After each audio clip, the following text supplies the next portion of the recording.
Good afternoon. Good afternoon. How are you? Thank God. How are you? Fabulous. Great. Wonderful. Good to be back. Yes, it's great, isn't it? This is the part I like.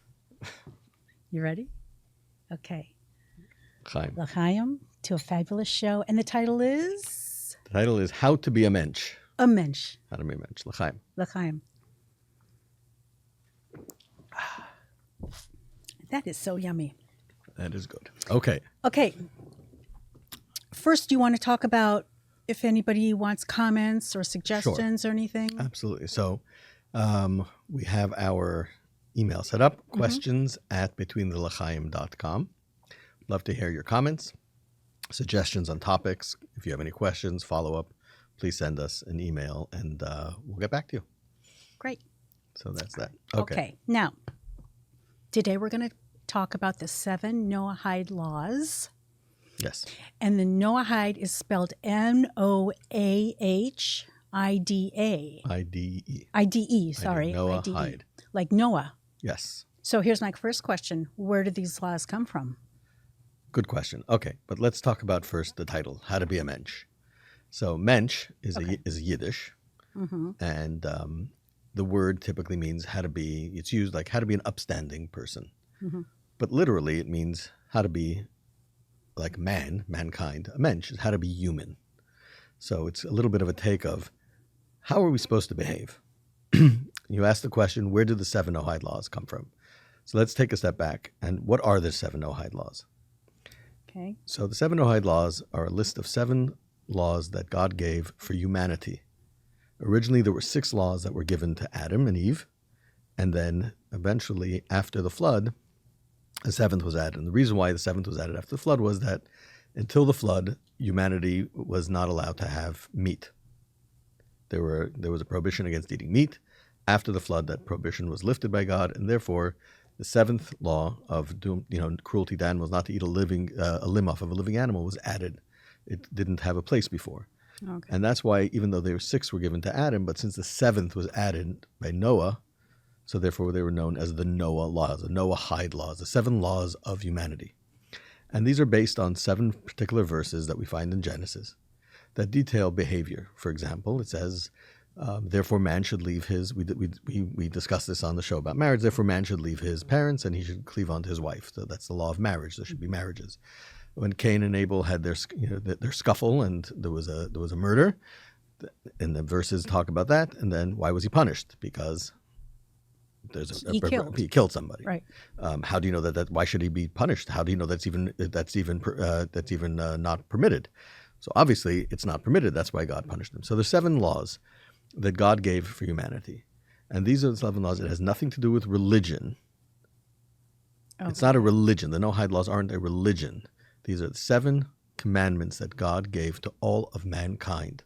How to be a mensch. So why are they called Noahide laws? Because the 7th was given to Noah, and therefore everything in Torah goes after the final. Since the final one was given to Noah, and all the descendants, all human beings today are descendants of Noah. Right. So therefore, it became known as the Noahide laws. Okay, and in talking with people, a lot of people don't even know that Noahide laws exist. No, a lot of people don't. And they think it's purely religious. Correct. And it's not. So when you think about it for a second, when I'm going to sip as we talk. When God created the world, did he give instructions to the inanimate objects? Did he give instructions to the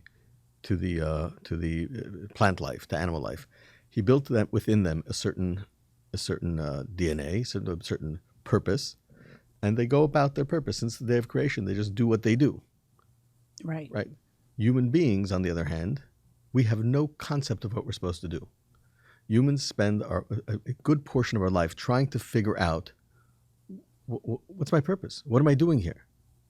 We know a lot of anxiety comes from people comes within people when we lose focus of meaning and purpose. Does a tree have anxiety? No. Do animals have anxiety? Well, they say separation anxiety. I don't know. I don't have a pet. But do they have a natural anxiety? I don't think so. They may have anxious tendencies if that's within their nature. Maybe it keeps them alive and things like that, but they don't have outside external anxiety. Stones certainly don't. So why is it that human beings have, in other words, how do we counter this?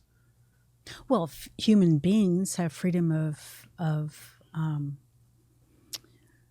not expression, but freedom of choice. Right, but how can you have freedom of choice if you don't have a choice? So God first said, okay, I'm creating man, and man will have freedom of choice. What are we choosing between? Here are the 7 principles by which you need to live to be a mensch. Okay. And then you're doing what I need you to do. I created the world. I created you. I need you to do these 7 things. So it's what we're doing for God, how we're helping God in the creation. And this is for all of mankind. All of mankind. I mean, the story of creation takes place 2,448 years before the giving of the Torah. 2,000 years before Abraham, before the concept of the Jewish people as a physical people exists. So what goes on for those 2,000 years? So in that, so there's these commandments, these 7 commandments of how all human beings need to behave, because that's what God asked them to do.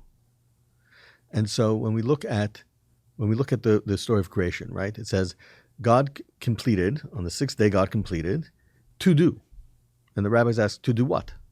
Why does the verse add to do? It's done. Once it's done, there's nothing to do.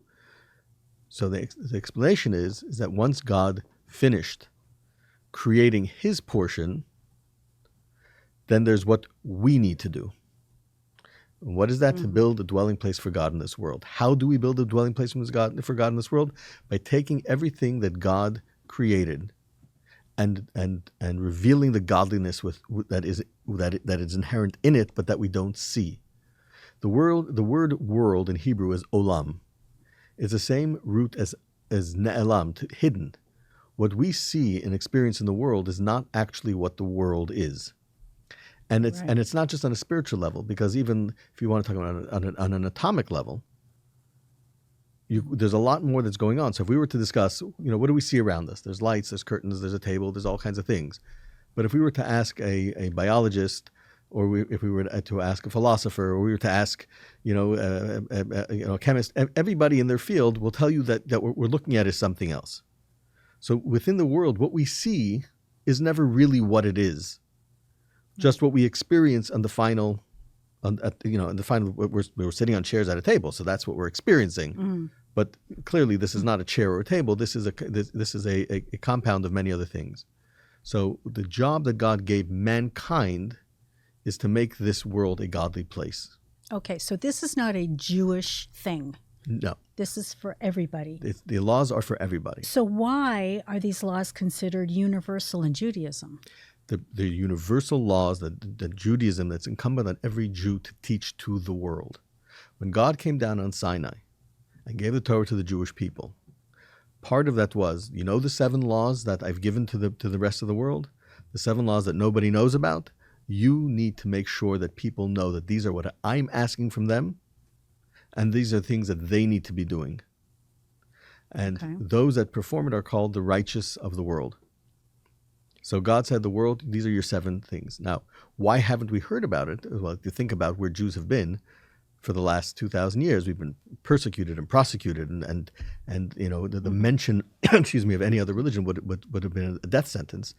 There wasn't an opportunity to even have this kind of discussion within a broader context of the world. So you're saying now that they're never going to be settled for us. So you're saying that it's just coming out now in the world?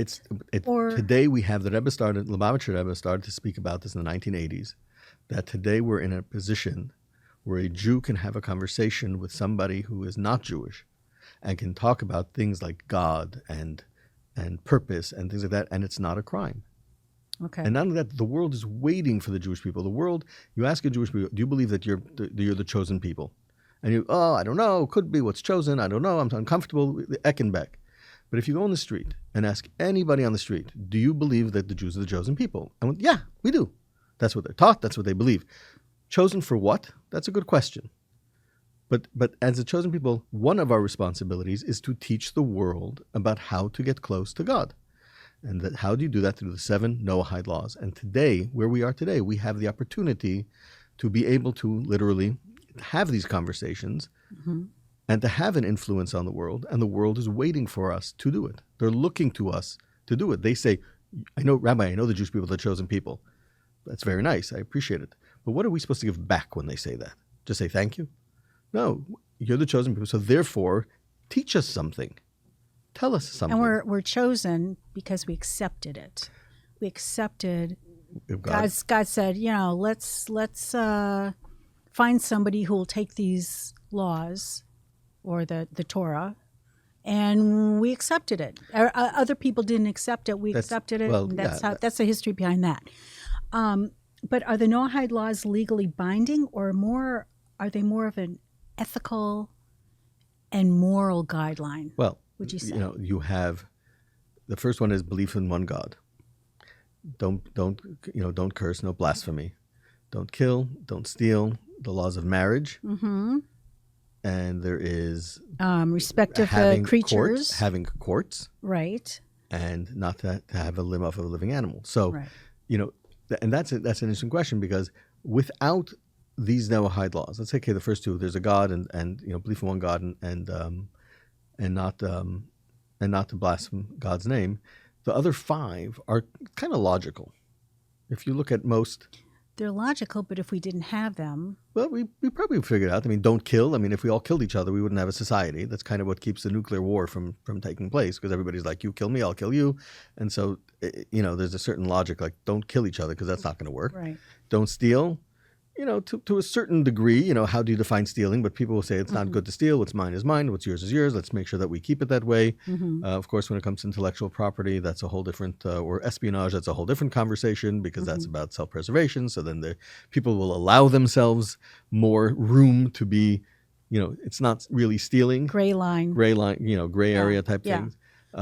Marriage laws, that would fall apart if we had just a completely, look what happened to Rome and to the Greek lifestyle. There's just eventually it cannibalized itself because there was no limits to the debauchery that was going on. Right. Courts, of course. What's the point of having laws if you don't enforce them? If you have nobody. So, I've been studying this, and before our conversation here, and we talk about idol worship. Let's just go down some of the things that I have questions about. So the idol worship. You've got Jesus Christ. Yeah. You've got Buddha, right? You have all these different gods, so to speak, that people worship. So are you telling me that they're wrong? I'm not a I'm not a theologian.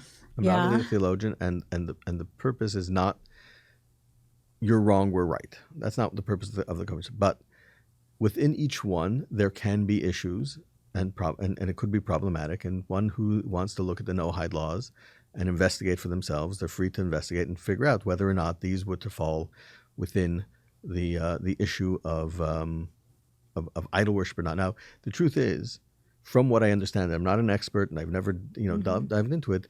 There are even within the Christian community, those that are uncomfortable with other sects of Christianity who feel that there may be some sort of worship that goes above and beyond the line, stuff like that. So I'm not an expert in those fields. I'm not gonna say this is or this isn't. If somebody wants to feel strongly, they should go and they should study on their own. But the one thing which is more important than is there another deity alongside is that there is a creator. And that one creator is the source of all sources, because if it comes from anything, the primordial being coming from anything, then they would not be a primordial being. So however you trace everything back, eventually there is, it's called in Hebrew a kadmon, a beginning, the primordial being, that is God. So, and belief that entity created the heaven and the earth, that is what it means to believe in one God. Oh, so you can... For example, there's rabbis that have passed away, and Jews go to their grave sites, whatever, and they pray. So isn't that idol worshiping as well? No. Oh, the rabbi. Well, right. So why is that not a problem? Because you're not going to pray to the person, and we're not ascribing God powers to the person. we're recognizing that at a holy place, one, it's easier to pray, because when you're faced in the presence of truth, we become more truthful. That's why we go to do things in certain places. Number two, even when it comes to our own parents or our own relatives, we go to visit at the grave. Why? Because we feel that there's a stronger connection there. So the values that they stood for, when we're going through a hard time, we may go visit people that we love to have passed, because being near them physically helps us embody their values and their energy and maybe their encouragement that they gave us when we were alive. So that place itself lifts us up. Okay. And so and we also believe that there are souls, and the souls still stay connected. So because we're connected to other people, they have the ability to help us connect and kind of act as a bridge to help bring our prayers to where they have to go. So people that believe in Jesus Christ, that's their bridge to God. Again, Christianity is complicated. From what I understand, there are many, many different branches, denominations, and they have various little and sometimes large differentiations. So really, one would have to go and study at the individual denomination to really have an understanding of where they are. And I'm not an expert in any of them, so I wouldn't. It would be incorrect for me to make any comment on that. What about murder? I want to bring this one up. Yep. There's euthanasia. Yep. There's war. There's abortion. So we think that we're doing somebody a service or justice by euthanize. Even animals we euthanize. So how does that play into do not kill? So there are, Maimonides lists in his book of laws, lists the 7 Noahide laws. Who's Maimonides? Rambam. He lived about 1,000 years ago. He was originally from Spain, lived for a time in Israel, as well as in Egypt, and he codified all of Jewish law. Okay. And there he goes through them individually. They are very complex. Like, what does it mean to kill? Like you said, it's a very general, don't kill. Never take a life. Are you allowed to go to war? Are you allowed to protect yourself in self-defense? Right. Abortion is a good question. And these are very nuanced conversations, which each one of these could take a 30-minute or more show in their own right. But there are very detailed laws of what is permitted, what isn't permitted, when it's permitted, how it is permitted, etc. But that is another very interesting point, because we said I mentioned before that if we would not have received these 7 Noahide, these are universal laws, we would have discovered them. At least 5 of them we would have discovered on our own, and probably 6, because at some point, if you're honest with yourself, there has to be a creator. Don't blaspheme God. Okay, that maybe that's a little bit of a stretch. Why not? Who cares? But 5 for sure, 6 probably, maybe even 7 we would have figured out on our own. The difference is that if we do it for ourselves, it's self-serving. So like I mentioned, we don't use a nuclear warhead because we don't want to be obliterated. It's not because we're good people. So the fact that we're not killing others many times is because we don't want to be killed. So that's not serving God. That's just a principle of so that makes sense. How do you explain euthanasia? Euthanasia is problematic. But when you let's talk about we talk about God giving us a law, God also gives us the parameters. Don't kill. Some people believe don't kill means never. So there are those that believe that abortion, even if the mother's life is in a danger or other things, that you never have an abortion. It says don't kill, so don't kill, and then if you die, you die. That's actually not a Jewish value. No, it's not. So a Jewish value would look like save the mother before the child, the fetus. But there's a reason for it. And the reason is that, principles are layered one onto another. In general, whenever we talk about laws. So there's a principle of don't kill. There's a principle of what we know that is certain always takes precedent.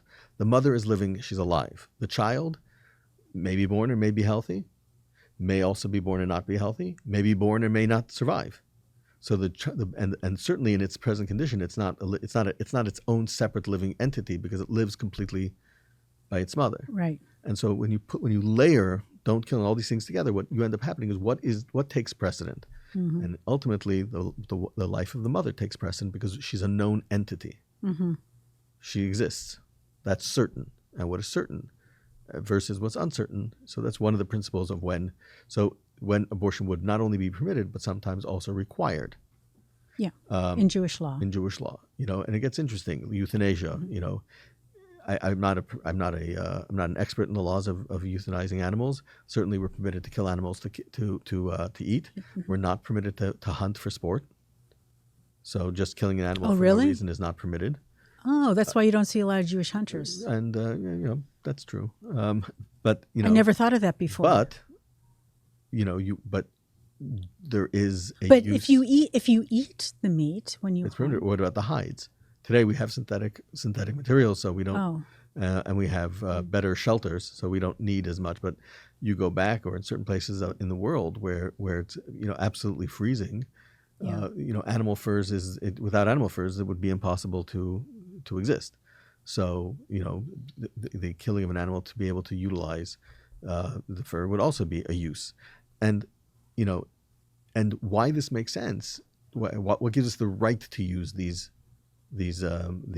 products is because God created the world. God said, I want you to go out and conquer the world and to bring forth and make it a godly place. And I provided these things for you. If you use them to help make it a godly world, then you're elevating that animal who until now was just chasing its tail, now becomes part of giving warmth to a human being who's doing goodness and kindness because they were able to be alive and they're able to have comfort. So when something is used, it's not wasted, it's actually elevated. Just So that justifies the killing? It's not that it doesn't need a justification. It's its purpose. The reason why it's here is to be able to give man the tools that mankind needs in order to be able to survive and make it a godly place.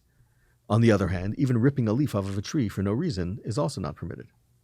Oh, because really? that's just destruction for no reason. So it works both ways. To just destroy something for no reason, that's not a godly. That's not a godly behavior. Okay, I can see that. But if you have to trim the tree so that the tree grows better, or grows healthy, there's reasons that then it's part of a godly world. If the world had no meaning and purpose.